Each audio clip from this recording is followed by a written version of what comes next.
Well, good evening, and thank you for joining us on our fourth episode now of Nicole and Phil with Purpose.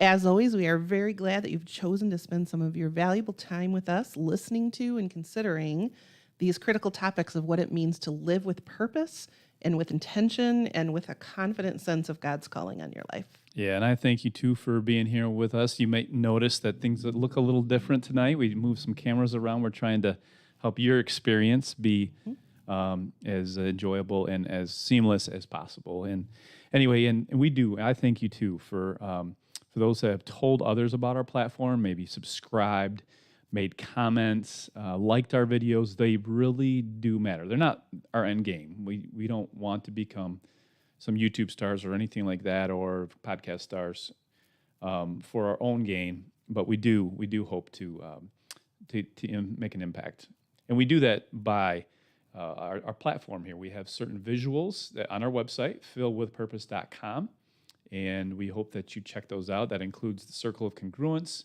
the sweet spot, and the strategy, and then there's some other elements to it and pieces, of course, like this podcast as well, where we bring attention to this. Yeah, absolutely. So we're going to start tonight by talking about all things pink. You do not have to be out on social media much today to see the Barbie craze at work. Coffee shops are serving pink drinks, bakeries are serving pink cookies, clothing stores are manufacturing way too much pink clothing, and people are just raving about this film Barbie, and some also are criticizing it deeply. So the Barbie craze is everywhere you turn, and there's some controversy over whether this film promotes a material world, one that's about mask wearing and the illusion of perfection, versus whether, is there something deeper at play here? And so I did some investigating this week and looked a little bit more closely at the theme song, What Was I Made For?, sung by the very talented Billie Eilish. And Nicole, don't let her kid you. She listens to her all the time. She loved this song. No. I have to say, I did some research on Billie Eilish, and she is extremely talented. Yes, she is. But as we were talking before, some of her singing really kind of highlights the search for purpose. And so I wanted to share some of the lyrics, and I wanted to let you know, if you don't know this song, take a listen on YouTube or Apple Music or whatever you use for your streaming platform.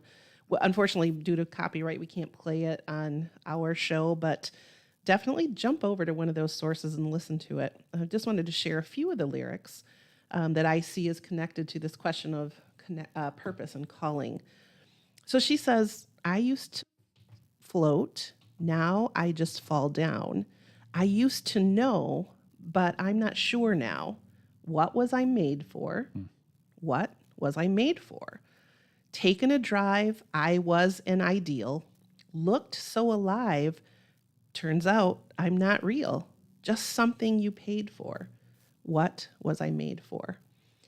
And again, on the surface, this looks like just a pop song, but I really think Barbie is wrestling with two important questions here, right? And by the way, this is not just, even though Barbie is a woman, depicting a woman in the film, the topic for tonight in this discussion is for everyone, male, female, young, old, life circumstances, diverse life circumstances. But the two questions I think that are alive and well in this film and in this song, one, what was I made for? And two, am I the real thing? And both of those go back to that whole question of what is my purpose? Why am I here? What is my calling? What is my ultimate meaning in life? It sure does. And as I was reviewing the notes as well, I started thinking, who are we speaking to here? Who are we talking to? Who is you? That we're talking to. And some examples we want to bring up. We think about Barbie. It's a girl thing, of course. Pink, that's girl. We think of girls when we think of pink, and we think of Barbie. We're speaking to men as well here. Where this is not just for ladies tonight. So we're thinking about who the you are. We're thinking about the empty nester, the person the couple, the husband, the wife, that their kids are no longer in the home. They raised 2, 3, 4 kids, and they were off to college, and now they're on their own doing their good thing. And you did a great job raising great kids, and they're now out of the house, and you're like, okay, what's next for us? You just described my reality, Phil. Yeah, yeah, right. And that's who we're speaking to. We're speaking to you. Mm-hmm. We're speaking to the couple that just got married. They don't even have kids yet necessarily, and they've hit all their goals up to their life. Maybe they got their college degree, they got their career job now, they got their house, they got their first dog. I'm talking to me on that one, and now it's like, okay, now what? Mm-hmm. That's who we're talking to. We're also talking to the new college graduate who, fresh out of college, idealistic, trying to secure their first job, but getting rejection after rejection at every turn. They're no longer on their parents' insurance, so they feel the pressure of meeting their needs, of college loan payments starting possibly. Or maybe it's the man who's been in trouble with the law, with a history of drinking problems and wanting a fresh start, but no one seems to want to give him a second chance.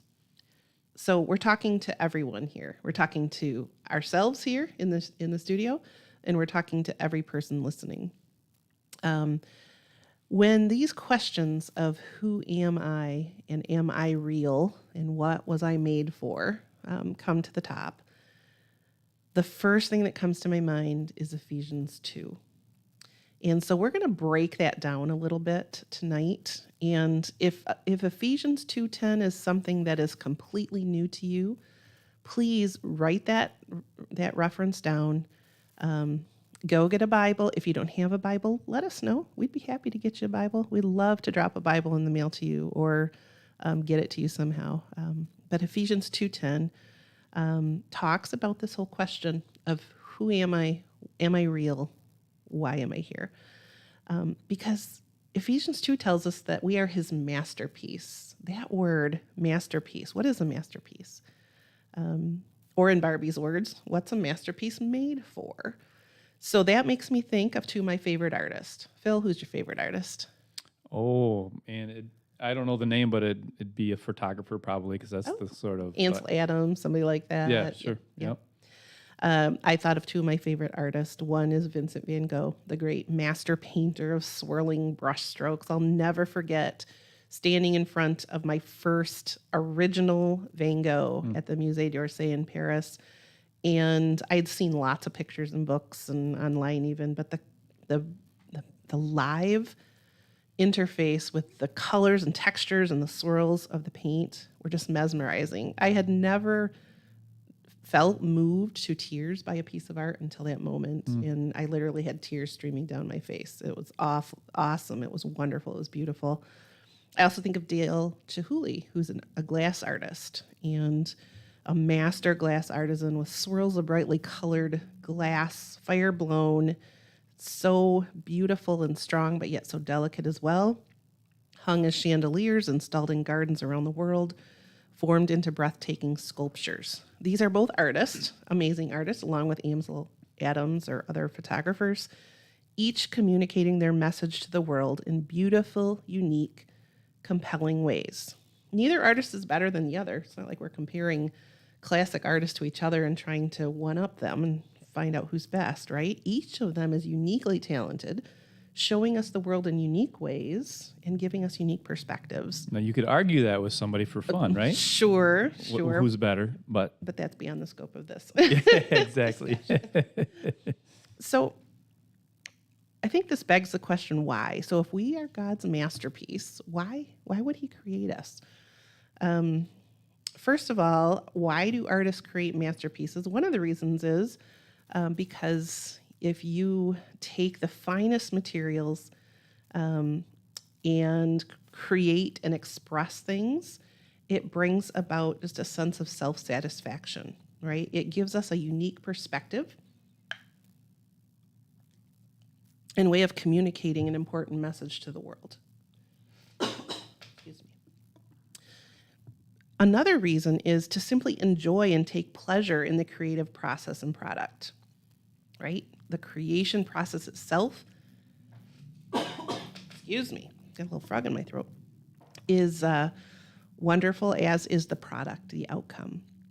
So God, the masterpiece creator, brings glory and praise to himself. And God, the master creator, also enjoys and delights in us. Yeah, and I want to just emphasize too, what we're doing here. We definitely have a biblical worldview. Nicole and I both are convicted by the tenets that are in the Bible, but that's not a requirement for you to be listening in right now. And so I hope that that's something that you still feel welcome. Now, I want to ask the question to myself and to Nicole: why should a person care about being God's masterpiece versus their own? You think about the question that I actually ended the last episode with: if life's a car, who's driving? And that matches up with this question very, very well. And why would I give up my control to somebody else? And I just want to say it's a battle that you're going to have to go through. It's something that you're going to have to live through. Like, maybe you don't want to give up that control. I hope you do, because God is the creator of the heavens and the earth, and he loves you. He actually, as a matter of fact, gave his own son and allowed his own son to die for you. He loves you that much. And then his son did, raise again from the dead so that we could raise from the dead. That's why I'm going to give up that control personally. That's why I give up that control of God, because he is so much bigger than I am, but yet he still loves me as an individual and knows how many hairs are on my head. So when we're talking about being a masterpiece, God does see us as that masterpiece. We are his masterpiece. He is the potter, and we are the clay. Some people do want to be the potter and the clay yet. And that's something that I hope that you work through, that you something that you consider and talk about and think about and pray about. Not being both the potter and the clay and the potter, but just being the clay and let God be the potter. Now, Nicole, she's going to talk about the story of Esther in the Bible. I do, as you exploring, maybe looking at the Bible, Ephesians 2, Esther chapter 2. I encourage you to read it on your own. Doesn't mean you have to believe, but just at least give it a take. Absolutely. Thank you for pinch hitting there. No, that's all right. One of the things about going live, right? You can't just stop and have a good cough. Mm-hmm. Anyway, Esther. Maybe you remember Esther from your childhood as you were first introduced to her story in Sunday school. Maybe this is the first time. Maybe you don't know the story of Esther, and I appreciate that. Going to Esther chapter 2 and reading the story of Esther, but I'm going to give you kind of an in the nutshell. So Esther, who is Jewish in origin, grew up as an orphan, and she had lost her parents. And just to clarify too, so why is that important? The Jewish people were God's chosen people, so that was not. It's not that important, but maybe it is. Yep, absolutely. So the Jews, God's chosen people, as we know now, looking back on history, persecuted throughout history, were deeply despised even in Bible times, and many wanted just the whole group eradicated, similar to what we saw with Hitler. So Esther grows up, and she's chosen as a queen by the Persian king. And here it's important to, again, acknowledge that the Jewish people were looked on as very undesirable. So to have a Persian king choose a Jewish girl was an unheard of cultural pairing. So the king did not originally know that Esther was Jewish. So a plot developed to annihilate Esther's people, the Jews, and Esther was in the position of deciding whether she was going to be courageous or whether she was going to try to keep the peace. The rule of the day was that if a person came before the king and made a request of the king, they could very well be beheaded immediately. And so Esther courageously risked her life, and the text says, pled with the king personally for her people. And she won the favor of the king. She was not beheaded. She was esteemed, and not only herself, but her whole Jewish people. So ultimately, from the beginnings of a poor Jewish orphan, selected and finding favor with the king of the land, and then used by God to save her people. A normal, everyday peasant girl. And I think one of the most quoted verses in Esther, verse 4:14, is this: maybe this moment is what you were created for such a time as this. And it's beautiful, right? And to me, that gets right to the heart of what were we created for. Esther lived her life really for that moment of courage where she would save her people. And, God promises us, again, back to Ephesians 2, that we are his workmanship, created in Christ Jesus to do good works, just like Esther was, which he has prepared in advance. Obviously, Esther did not know that she would go from the depths of peasant living to life in the palace. But she certainly did. And it reminds us that God uses ordinary people for his purposes. And so you might be feeling, who am I, right? Why would the God of the universe look at me and see something special? Look at me and equip me to have a significant role in his kingdom. God's ways are not our ways, and his thoughts are not our thoughts. And oftentimes he works his will in very unexpected ways that go against the world's ways. Can I give a couple more just thoughts and examples? Yeah. What about a fisherman? What good can a fisherman do? Or a tax collector? Or just a carpenter, right? What sort of purposes can they have in this world? And if you, hopefully you understand my facetiousness here. The 12 disciples were made up of, including Jesus was a carpenter, were made up of people in those sorts of ordinary, everyday people. Exactly. He didn't. And they did great things. He didn't choose people, Pharisee people with strong religious training, people who were seen as living perfect lives. He chose the people who were everyday, walk, run of the mill kinds of people. And they didn't have it figured out. These people that became disciples did not have it figured out. Even after Jesus was died and resurrected, they still, didn't have it. I mean, they had they knew about the resurrection. They had that figured out, but they didn't have all the details all figured out. They didn't have their lives necessarily perfect, but Jesus embraced them. Jesus called them, and they followed, and that was where they found their purpose. The simplicity of that is beautiful because we can put that directly into the context of our lives. Whatever it is that you are doing, whether you are on what you think is the right path or not, God wants to pluck you, say, follow me, and he wants to redefine and recenter your lives on what he created you to do. And often it's unexpected. If God can use a regular Jewish orphan girl like Esther to be called into the favor of the king against cultural tradition, and use her to save a whole people, then what could he do with you and I? So what were you made for?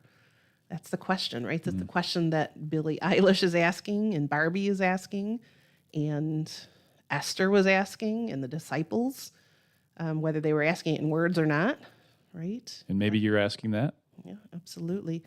When you think about a masterpiece, who are you?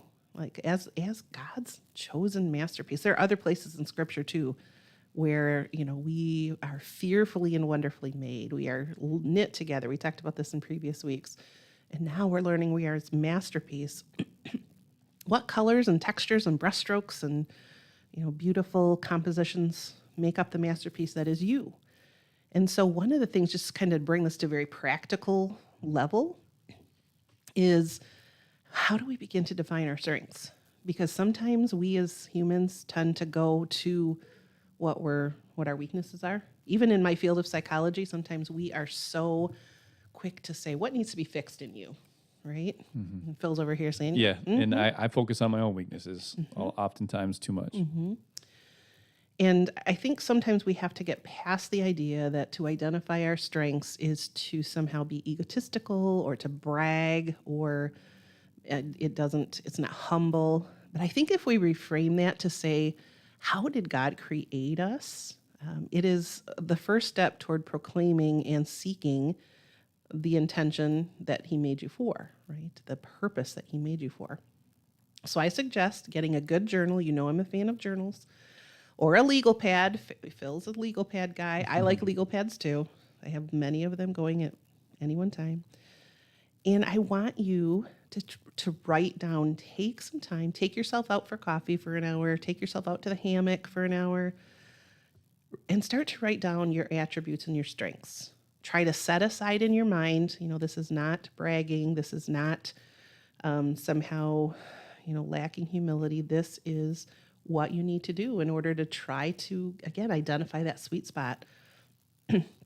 And sometimes you need to look to others, as we've talked about before, asking trusted individuals. But if God were to stand back and look at you and survey you as his masterpiece, what would he say about you? Right? I can only imagine Van Gogh. Now, Van Gogh had a little bit of mental illness. We do know that about his story. But, an artist like Van Gogh or Chihuly or Ansel Adams stepping back and saying, my masterpiece, this is what I love about this. And, we can go to many scriptures and God tells us who he is and who we are and how we reflect him. But make yourself a visual. Make a list. Some people like sticky notes. Put a bunch of sticky notes on your mirror that say different strengths that you have. Because the better we know our strengths, the better we know how we were created, the more awareness we will have of how we then take that next step of, okay, what opportunities is God opening to me? So make a visual. I also wanted to recommend there's a tool called the Clifton Strengths Finder. If you just Google that, you will find a website where you can actually purchase a little survey that you can take. There's also a book that you can get at Barnes & Noble, Amazon, all those places. And that's a good way to identify strengths. So once we've identified strengths, then we move to the second part of Ephesians 2. For we are his masterpiece, created in Christ Jesus to do good works. And first of all, what are good works? What are opportunities that he brings into our lives? And, Phil, I don't know about you, but I can walk through my life every day and not see opportunities for doing good works. I can get so busy and so distracted with just finishing my to-do list. I have to intentionally reframe every morning and several times throughout the day. What was I created for? What kinds of opportunities is God putting in my path today? What kinds of people? Sometimes they are people in the drive-thru, people at the coffee shop, people, as you're walking down the street. I don't know if you have anything to say about that, kind of those opportunities that every day come to our... Well, and just to echo, you've said it brilliantly. Also, but it gets right back to what we're here for. Every day, what is my purpose? What is my purpose today? What is the direction you have for me today? And it just to add to the tools, too, that you talked about, which are awesome. I did use that Clifton Strengths Finder, by the way, and that's really insightful. But using our visuals here, using the strategy, actually printing off one of those sheets of paper. Actually, next time we get together, I'll actually be going through my strategy with you, just so you can get to know me a little bit, maybe better. But going through those tools, and that's what they're there for. Actually, reflecting on those as well. Yeah, I think asking the questions: am I looking for those opportunities? Am I looking to actively cultivate opportunities to play out my purpose, or am I missing them? So think about everyday meetings and encounters. Again, I think when we start to see our work as missional, missional work isn't just about pastors and missionaries. Every place, every industry, every position, even stay-at-home work, right? All of those things are missional. We can see everything that we do every moment of the day as opportunity to live better into our purpose and to share that hope and that message of Jesus Christ and his hope and the fact that he brings purpose to our lives.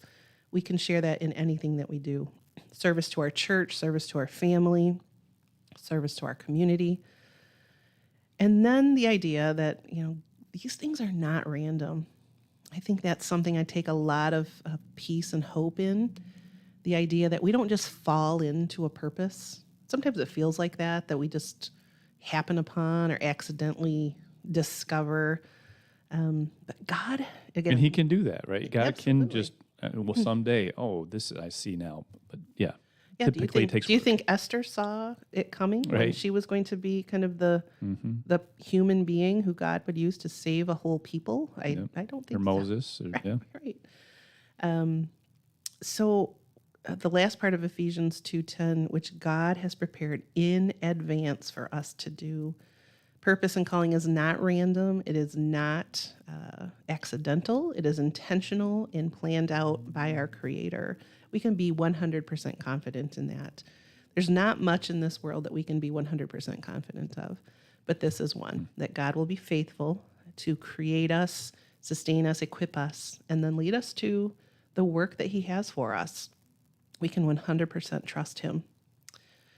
So next week, Nicole is out of town. I will be at a conference presenting on good quality teaching and the role that awe and wonder and curiosity play in that process. So Phil is going to be solo. I'm on my own. And that can go a lot of different ways. We'll find out for sure. But I hope you don't cough, because if you have to leave and get another drink, it's going to be awful. Right, Crickets, right? no, this is I'm looking forward to. I'm not looking forward to not having you with me as my partner, but I am looking forward to actually going through strategy. I started thinking to myself, hey, we were recommending all these visuals, but I'm not really utilizing them myself, and I think I should. I think it would be good for me. So I'm going to do that. I actually have been in the process already of creating my strategy. I'm going to put it up on the screen so you can see it, and we'll talk through it. I'll talk through it. I'm going to reflect on my life and my own life, and using the sweet spot and using the circle of congruence and where I'm at with those things. And so you can get to know me a little bit better. And you can also see what we're really trying to do with this platform and this application. But before we actually sign off, just to go back to the Billie Eilish song, I got the lyrics here, and I'm going to read through some more of them. And again, we don't want to glorify Billie Eilish, but because I don't necessarily think, I don't know that much about her, but I don't think my worldview lines up with her worldview. But she sure, I think, is searching. Mm-hmm. And Billie Eilish, just so you know, if you're out there, you want to talk to us, we'd love to talk with you. Billie, we'd love to have you on the show. Yeah, let's talk about what was I made for. Yeah, absolutely. We would welcome that. Yeah, that's your invitation. But just let's listen to these lyrics, and I don't know, they kind of make me sad. Yeah. Yep. Because I don't know how to feel, but I want to try. I don't know how to feel, but someday I might. Someday I might. When did it end? All the enjoyment? I'm sad again. Now, don't tell my boyfriend. It's not what he's made for. What was I made for? Because I don't know how to feel, but I want to try. I don't know how to feel, but someday I might. Someday I might. Think I forgot how to be happy. Something I'm not, but something I can be. Something I wait for. Something I'm made for. Something I'm made for. And I'll tell you, I agree with her. I don't necessarily think happiness is what we're made for, but God made us to have joy in him. Absolutely. And be his joy. Bring him glory. And we can have this, what she's talking about here. You can feel that joy, that what she's searching for, longing for, that's there for you. Absolutely. It's there for you. It's in the Bible. The story, the gospel is in the Bible. You can see it in people. Sometimes you can't. Sometimes even in people who have Jesus in their life, you can't see it in them at that time, because we all or fallen, but it's there. It's available for you, and then you can know how to feel. Absolutely. I think, we look at that contrast between Esther and Barbie, right? And when we were thinking about the main theme for this session, I think how to be Esther in a Barbie world really hit the nail on the head, that we don't have to live questioning what was I made for. Amen. We can live with the confidence of Esther standing before the king, asking for her people to be spared. Absolutely. Yep. Great. All right. Just to close things out here, don't forget to subscribe and comment and share. Again, it really does help. It helps make the video, the recording, the video be on people's views and all that. So appreciate that when you do that. And I'm looking forward to next week and 2 weeks of hanging out with you. We will miss you, but I'm looking forward to you guys maybe even picking my brain a little bit. Absolutely. And getting a glimpse inside here, because it's a lot of